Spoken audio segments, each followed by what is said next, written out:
Alright, what's up my black and intellectual comrades? Really quick, I wanted to make a video today about the shooting that took place yesterday actually in Jacksonville at the Madden tournament at Jacksonville Landing. It's a really tragic story, but I really specifically want to talk about this because it's really important that we notice certain trends that are going on right now in terms of how these stories are covered and certain things that are being said and not being said about the shooter. So I want to read to you these really quick bullet points from CNN.com that I just found just literally like a second ago, because they still don't know a whole lot about this crazy crazed killer David Katz.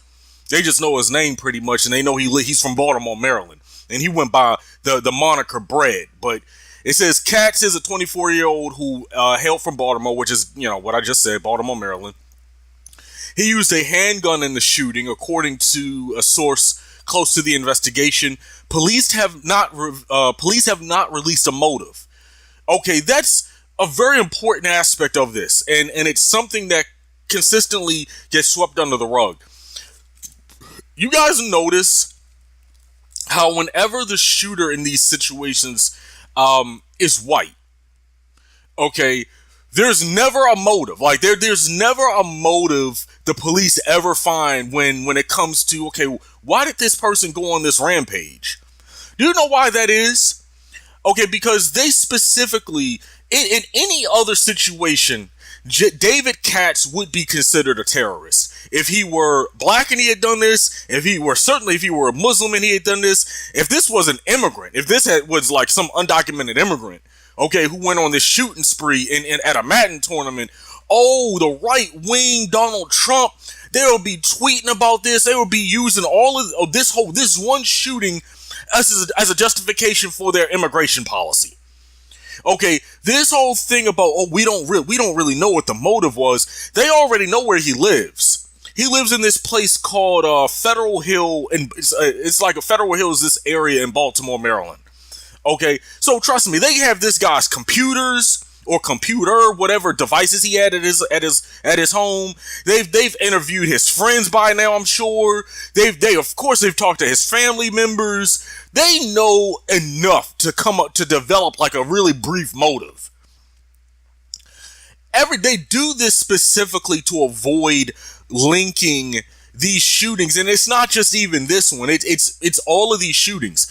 They do this specifically so that they don't have to link any of these shootings to any sort of political, social, or most of the time it's not religious or racial justification. Okay, this is intentional. This is done intentionally as a form of essentially protectionism, to protect a lot of these people from the label of terrorism, which honestly right now it's way past time white supremacy was considered actual literal terrorism. It's way past that time. Like I said, we don't know too much about this guy, but trust me when I say, if something comes out, even remotely, because this isn't going to be in the news that long. Okay, trust me. If anything comes out that sounds anything like a motive, you'll see maybe an article or two that'll mention it, and the media won't mention it at all. It'll be just completely swept under the rug, and you'll see like this little paragraph in an article like a month from now, and it'll be like, David Katz used to frequent white supremacist websites. Okay, moving on. It'll be that type of thing. Okay, when they knew that it's like the day after or the day of the shooting itself, but they just don't mention it. They wait for the media to move on to another subject, and then it kind of leaks out real quiet, like a few weeks or a month later. That has happened numerous times, actually. I've seen it personally where that's happened. So, and like I said earlier, it says Katz went by the gaming name Bread. Gamers told CNN he previously won Madden tournaments in 2017. Yada yada yada. Then there's some stuff about the Buffalo Bills, which is not really relevant. So yeah, this is we have to be really aware of, first and foremost, what triggered this, and I do believe it was premeditated, because when you bring a gun to a gaming convention, first of all, you're already a loser for doing some shit like that to begin with. Okay, and I'm not talking about going to a gaming convention. I'm talking about bringing a gun to a gaming convention. But that shows you that he was already not in the right mindset. He was already going there with this concept, this idea in the back of his head of perhaps being triggered by the wrong thing and just going on a killing spree. He lost to a black man. He lost to another black player. That's what really set him off. Okay, and I think he might have lost to some other black players as well, from my understanding, but I don't want to say too much because some of that stuff is not really substantiated yet. But he definitely lost, like one of the guys he killed was one of the people he lost to. So many of these shootings are become very politicized. And I mean, I'm not even just talking about politicized from the point of view of people pointing out certain aspects of what's not being covered. It's politicized in what's not covered as well. Keep that in mind. It's politicized both ways.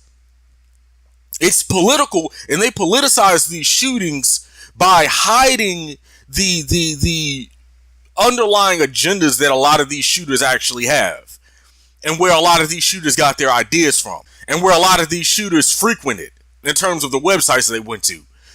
And I've noticed it's like ever since that whole the Dylan Roof shooting, that mass shooting from a few years back in South Carolina, where it just came out that they had all his pictures out there with the Confederate flag, and they revealed all the websites he went to. He used to frequent, how he used to go to all of these white supremacist websites. Y'all notice ever since then, they've gotten real quiet about a lot of these white mass shooters.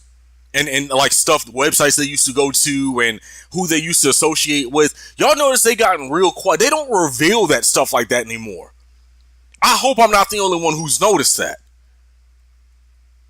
Because it's like ever since Charlottesville and ever since you've had this rise in this far-right fascist extremism in this country, there's been almost like this concerted effort to sort of hide the very real white supremacy and the threat of white supremacy that exists in this country.